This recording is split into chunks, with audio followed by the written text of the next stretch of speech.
हम्म, अस्सलाम वालेकुम। Welcome to my YouTube channel. मैं हूँ नूर। आई होप आप सब लोग ठीक होंगे।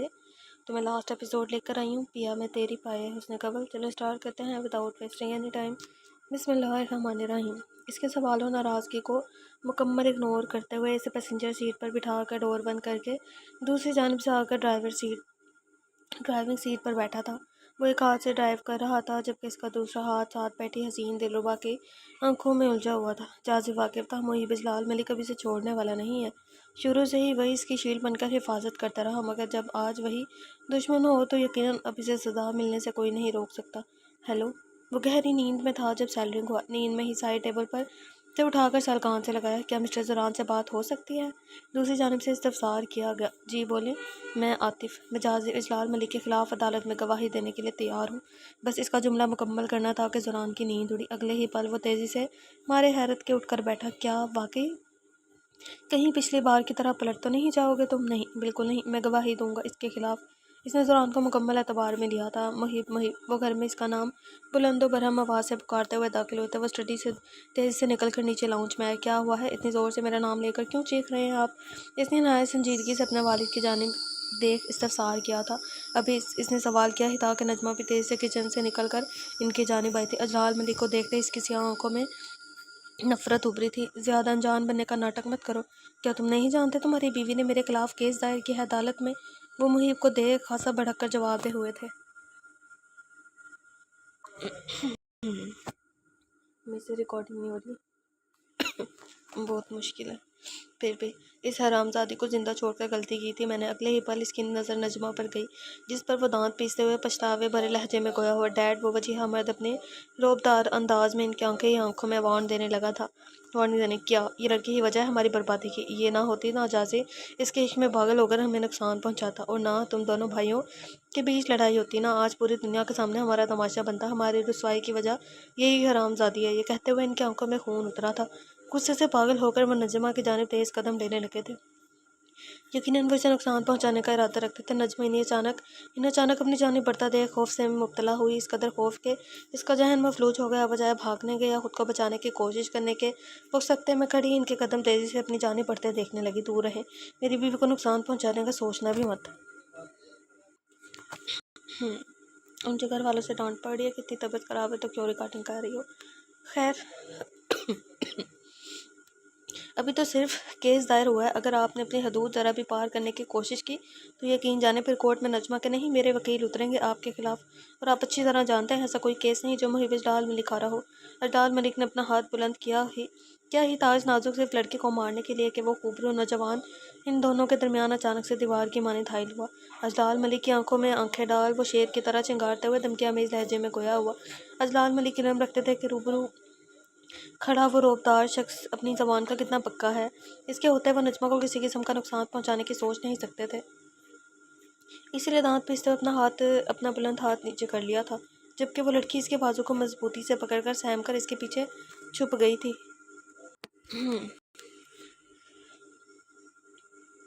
तुमने आज इस दो कोड़ी लड़की की खातिर अपने बाप को जलील किया है। याद रखना, आज से तुम्हारा जीना मरना ख़त्म। आज से हमारा जीना मरना ख़त्म। ज़रूरत नहीं तुम्हें मेरे जनाजे को कंधा देने की। वो बिफर कर कहते सारे रिश्ते अपने बेटे से ख़त्म कर चुके थे।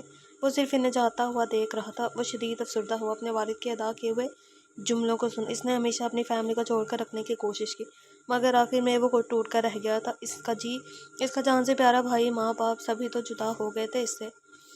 वो अंधेरे कमरे में आंखें मूंदे सोफे पर बैठा हुआ था। दिल पर शदीद उदासी का राज था। न जाने क्यों दिल को अजीब सी बेचैनी लाक हुई। जाजिब को सजा मिलने पूरा एक महीना गुजर चुका था। इस पूरे महीने में इसने एक बार भी जाजिब को नहीं देखा।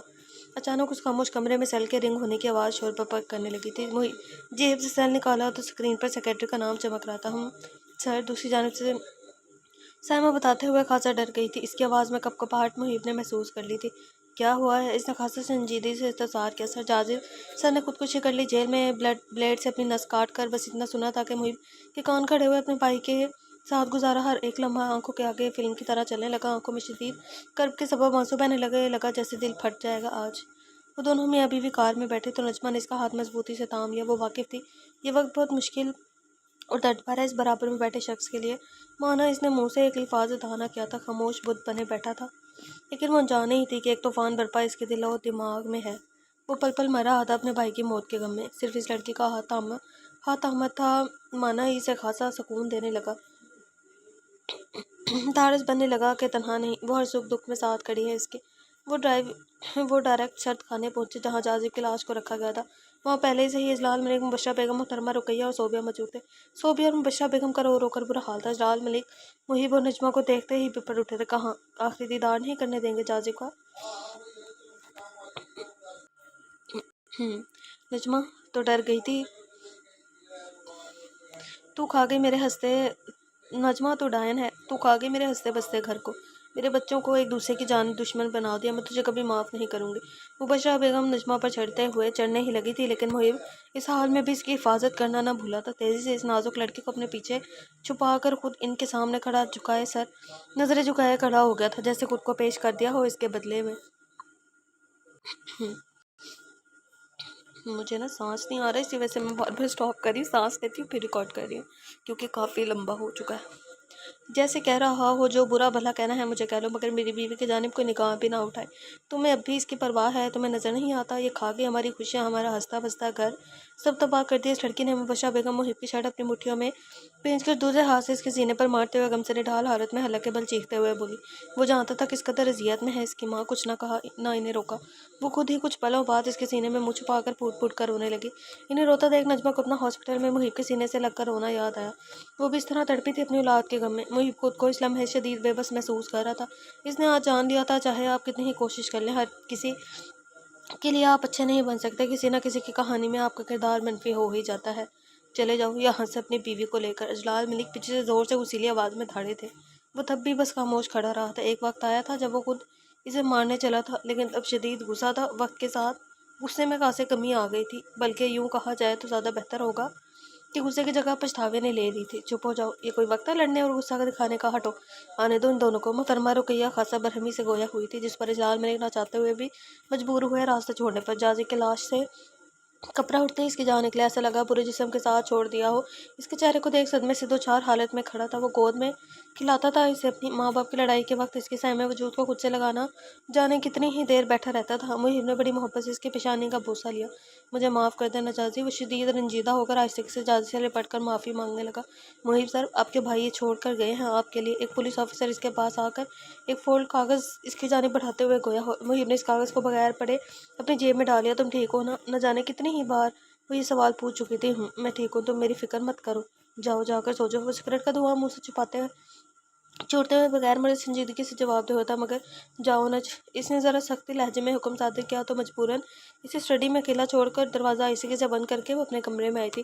اس کے جاتے ہی محب نے اپنے بھائی کا لکھا آخری خط، جو اس کے نام تھا، کھول کر پڑھا تھا۔ خط: السلام علیکم، مجھے سمجھ نہیں آ رہا میں کیسے معافی مانگوں، میرا گناہ بہت بڑا ہے، شاید معافی کے قابل نہیں ہے۔ آپ کو پتہ ہے بھائی، میں ہمیشہ ہر چیز کے لیے ترسا، امی حضور اور ڈیڈ کے لڑنے سے فرصت ہوتی تو مجھ پر دھیان دیتے، مجھے پیار دیتے، میرا خیال رکھتے، مگر نہیں، ان کے پاس میرے لیے وقت ہی کب تھا۔ آپ کو تو پتہ ہے نا، میں ڈر جاتا تھا ان کی چیخنوں کی آوازیں سے بھی، میں سہم کر آپ کے ہی تو گلے لگا کرتا تھا۔ آپ میرے لیے ماں باپ دونوں بن گئے تھے۔ وہی بات ہے، عجیب بات ہے نا، ماں باپ کے ہوتے ہوئے بھی ان کی محبت و توجہ کے لیے ترسا، پھر ماموں کے گھر رہا تو وہاں پیسوں کے لیے ترسا، عزت نفس کے لیے ترسا۔ مامی جب مجھے نوکروں کی طرح کام کروانے کے باوجود گالیاں دیتی، یہاں تک کہ ایک بار جلتا ہے میں اپنے صاحبان یعنی آپ کے ہوا چمٹا اٹھا کر میری کمر پر لگایا، تب کے لیے ترسا۔ میں پوری رات درد سے روتا رہا اور یہی سوچتا رہا کہ اگر آپ ہوتے تو مجھے اس تکلیف سے بچا لیتے۔ جیسے تیسے سب ٹھیک ہوا، میری زندگی میں اچانک مجھے مال میں نجمہ نظر آئی تو ایسا تو نہیں کہ آپ واقف نہیں، آپ جانتے تھے نا بھائی، میں شروع سے محبت کرتا تھا اسے، کتنا کہا تھا آپ سے، مگر آپ نے میری محبت کے لیے ترساتا چھوڑ دیا۔ وہ بھی تھا عمر، رہا اسے اپنے نکاح میں لے کر مجھے بند پانی کی مچھلی کی طرح تڑپایا۔ مجھے سب سے زیادہ دکھ تب ہوا جب میں نے اور آپ کو اس کی ناقدری کرتے پایا۔ آپ اسے بیوی کا حقوق نہیں دے رہے تھے دنیا کے سامنے، اوپر سے اس بیچاری کو اولاد کا غم کھایا۔ وہ میری تنہا تھی، वो मेरी इंतहा थी भाई। जब मैंने इसके खून आलू जिस्म को अपनी बाहों में भरा था, मुझे अपनी महरूमियाँ मंजूर मंजूर थी, मगर नजमा को खुशियों के लिए तरसता हुआ नहीं देख पाया। मुझे शदीद नफरत हो गई थी आपसे, और एक नाकदरे शख्स अपनी मोहब्बत छीन लेना चाहता, इसीलिए आपको मारने का प्लान बनाया। मगर किस्मत अच्छी है शुरू से आपकी, मेरा हर मनसूबा नाकाम हुआ। मैं अपनी मोहब्बत में इतना अंधा हो गया था कि सोबिया के हकूक तलफी करने लगा। मैंने कभी से वो मोहब्बत न दी जिसकी वो हकदार थी, जिसका आज मुझे शदीद गम और पछतावा है। हो सके तो इसे कहिएगा कि मुझे माफ़ कर दे, और मेरी नाज़रीन का बहुत ख्याल रखे। इसे माँ बाप दोनों का प्यार दे। इसे मेरे मुतालिक सिर्फ अच्छी बातें बताइएगा। मैं अपनी बेटी की नज़र में गिरना नहीं चाहता। मैंने अपनी सारी जायदाद इसके नाम कर दी। मुझे यकीन है भाई आप लाल मलिक नहीं बनेंगे, ना ही नजमा जैसी नाइंसाफ़ियाँ नाज़रीन के साथ होने देंगे। रिश्तों को लेके मैंने अपनी आंखों से देखा है, आपको पैसे और अलग अलग मकाम देते, इसीलिए आपको अमीन बना रहा हूँ। मेरी बेटी के 17 साल होने तक इसके हक की जायदाद को संभाल ले। मैं जानता हूँ इस मामले में मैं आप पर भरोसा कर सकता हूँ। भाई मेरी बेटी की शादी इस लड़के से करवाइएगा जिसे वो खुद पसंद करे, ज़बरदस्ती ना होने दीजिएगा इसके साथ। पता है भाई मेरे पास बहुत वक्त होता है जेल में। अब सोचता हूँ बैठकर मेरी इस हालत का जिम्मेदार क्या सिर्फ मैं हूँ। तो दिल और दिमाग हम आवाज़ होकर कहते हैं नहीं, तुम्हारे वालिदैन भी हैं। डैड अपने भाई का मेरे सामने बेदर्दी से शहाब के साथ मिलकर कत्ल ना करते, अम्मी हजूर और रूसा चाची के साथ जानवरों जैसे बदसलूकी ना करती, तो यकीनन मेरे लिए भी किसी के साथ बुरा सलूक करना या कत्ल करने का सोचना नामुमकिन होता। इसके बुरे अफ़ाल मेरे जहन में बचपन से नक्श थे। नतीजा मुझे भी अपने भाई का कत्ल करना या लोगों के साथ सलूकी करना या इन्हें कत्ल करवाने की कोशिश करना कोई बुरा फेल मालूम नहीं हुआ था। अगर वो अपनी लड़ाइयों से हटकर मुझ पर तवज्जो दे देते तो यकीनन मेरा आज ये जेल की चार दीवारी ना होती। मेरा दम घुटने लगा है अब इनमें। नजमा की नफरत भरी नज़रें मुझे 100 बार मौत मारती हैं। अब मुझे मैं मज़ीद बर्दाश्त नहीं हो रहा, इसलिए दुनिया छोड़कर जा रहा हूँ। हो सके तो माफ़ कर दीजिएगा अपने इस नालायक और बेवकूफ़ भाई को। आपका जाजे। खत पढ़ने के बाद वो खत को सीने से लगाया रोने लगा। अपने छोटे भाई की मोहब्बत इसकी आंखों से अश्क बन बन कर बह रही थी। वक्त को मोड़ा नहीं जा सकता, वरना वो अपनी सारी गलतियों की तलफी करता तो सही करता। काश मैं तुम्हारी बात मान लेता। वो लरसते हुए वजूद और कांपते हुए होंठ के साथ गोया हुआ, सिवाय पछतावे के अब क्या क्या किया जा सकता था। मुहिब जिस कदर सख्ती से इसे जाने का हुक्म सादिर किया था, उम्मीद नहीं थी कि वो वापस आ गई, मगर आई। अस्तिक से दरवाज़ा खोलकर अंदर झांकते हुए इसका नाम पुकारा। जब जवाब न मिला तो घुटनी अंदर आ गई। जब सोफे के सामने आई तो मुहिब को आंखें मसलता हुआ पाया। इसकी आंखें सुर्ख लाल थी, जो गवाह बन गई थी कि वो रोया है भी। ये वक्त भी गुजर जाएगा, सब्र करो। बेशक वो सब्र करने वालों के साथ है। और बराबर में बैठकर अपने दोनों हाथ इसकी कमर की गिर्द हाइल करते हुए अपनी थोड़ी इसके कंधे पर टिकाकर नरमी से हौसला देते हुए बोली, अब मैं सोच रही हूँ बाकी ना मैं बाद में करूँगी। कल आपको एक और न्यू नावल है, वो कल आप लोगों को मिल जाएगा। मैंने एक कम्युनिटी पोस्ट डाली थी, तो आप लोगों ने मुझे बोला जी हमें न्यू नावल्स चाहिए, तो मैं वो अपलोड कर दूँगी। वो पहले से एक एपिसोड ही उसका अपलोड हुआ है, क्योंकि मेरी तबीयत बहुत बहुत ज़्यादा ख़राब है। तो आप प्लीज़ मेरे लिए दुआ करें। तो या फिर मैं इसका इतना एपिसोड ही दे दूँगी, या फिर मैं इसको कंप्लीट कर दूँगी। तो बहुत सारा ख्याल रखिएगा, मुझे दुआ में याद रखिएगा। अल्लाह हाफिज़।